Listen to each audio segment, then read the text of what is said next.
Кривопаланечките каратисти продолжуваат да нижат успеси на силни меѓународни турнири. Членовите на карате клубот Шампион од Крива Паланка денеуве се вратија со одлични резултати од надпреварување кое што се одржа во македонската престолнина. Имено во саботата на 17 ноември, карате клубот Металург од Скопје во салата Автокоманда го организираше традиционалниот меѓународен турнир Никола Грдановски Нике. Оваа престижна спортска манифестација се одржува по 31 пат, а е посветена на една од легендите на македонското карате.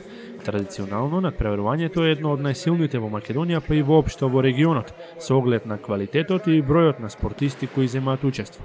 Во не толку далечното минато, турнирот бил на рангот на Балканско првенство, што не е далеку од реалноста и сега.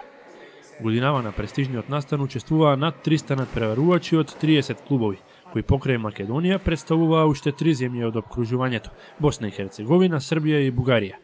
Боите на нашиот клуб Шампион, а со тоа и на Крива Паланка, ги бранеа 7 каратисти, а со себе вратија дури 6 медали. Нашиот Борислав Стојковски успеал да слави во категорија на јуниори над 76 килограми, откако во финалето го совладал репрезентативецот кој учествуваше на последното европско првенство. Абел Салимовски се изборил за бронза во конкуренција на јуниори под 76 килограми. Марија Спасовска со уште една одлична представа донесе сребро во категоријата кадетки до 54 килограми, а второпласирана заврши и 10-годишната Милена Стојановска во конкуренција на девојчиња до 45 килограми. Впрочем, повеќе за ова од изјавата на еден од тренерите на нашите шампиони, Стевче Христовски.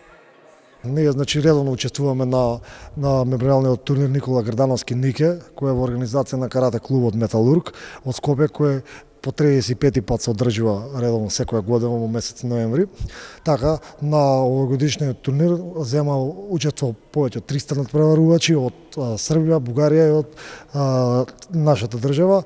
Нашиот клуб беше представен од 7 каратисти, од кои 4 се закитија со медали. Значи, вака по редослед, Стојковски Борислав во категоријата јуниори плюс 76 килограми го освои првото место, со тоа што во финалето го победи репрезентативецот кој учествуваше сега на европското првенство, така да најверојатно тој ќе биде репрезентативец за наредното европско првенство. Од другите освојачи на медали ќе спомнам Салимовски Абел, јуниори, категорија минус 76 килограми, го освои третото место. Потоа Спасовска Марија во категорија кадети, минус 54 килограми, освои во финалето второто место. И Милена Стојковска освои исто второто место во финалето. Се бореше, изгубија со закити со сребрен медал.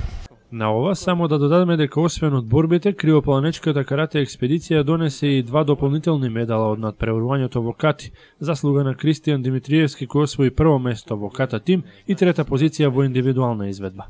Христовски е задоволен од прикажаното во Скопје, а приликата ја искористи и да најави кои предизвици ги очекуваат неговите избраници во престојниот период. Можеше и некои подобри резултати, но со текот на времето и за другите освојачи, другите надпреварувачи ќе си добијат заслужениот дел од медалите. Треба да споменам, значи пошто имајќи во обзир дека надпреварувачката сезона за ова година 2012 е при крај, така не очекува уште еден турнир, најверојатно во Куманово ќе учествуваме. Така да и во тек овој викенд е светското сениорско првенство кое се држи во Париз. Така ние немаме наш представник, така да за наредната година 2013 во плане имајќи во предвид дека делот на надпреварувачите преминуваат над 16 години, ќе има за прво во историјата на каратето во Крива Паланка да ќе има во лига системот на надпревари учество на карате клубот. Најверојатно така може ќе се дополниме со еден надпреварач од страна, дали од Бугарија, дали од Македонија ќе видиме, така да ќе влеземе во лига системот на надпревари. Тоа е зацртано за 2013 година. Поразговаравме со дел од медалистите, оние кои тренираат и тајните на древната јапонска боречка вештина ги учат и усовршуваат во нашиот град.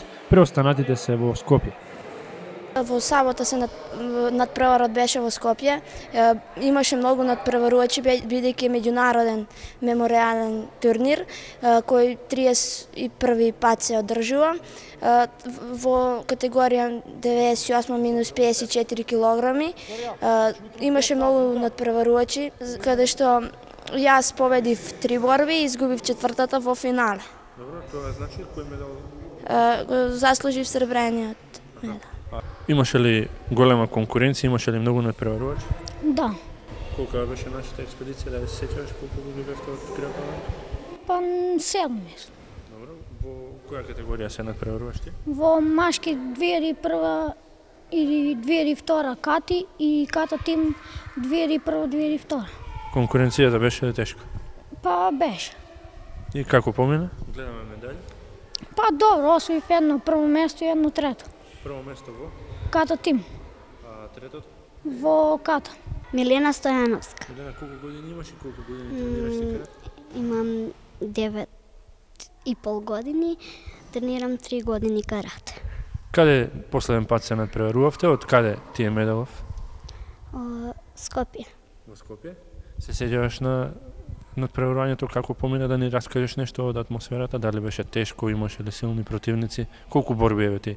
Ова е од борби медало, така? Против колку надпреварувачи се бореше? 3. 2 пати победив, 1 пат изгубив. И се тоа заслужи. Каква е ова медаја? Сребрена. Додека да почне споменатото лига надпреварување, за кое, како што најави Христовски, веројатно ќе се активираат тој и другиот тренер Жарко Ангеловски. На нашите шампиони им преостанува вредно да тренираат за што поподготвени да се соочат со новите искушенија. Покрај учеството во новата лига, за пролетта нашите шампиони најавуваат дека доколку се оди според планираното, во новата спортска сала која привршува, ќе биде организирано државно првенство. Прв пат во историјата на нашиот град кој дал исклучително квалитетни каратисти.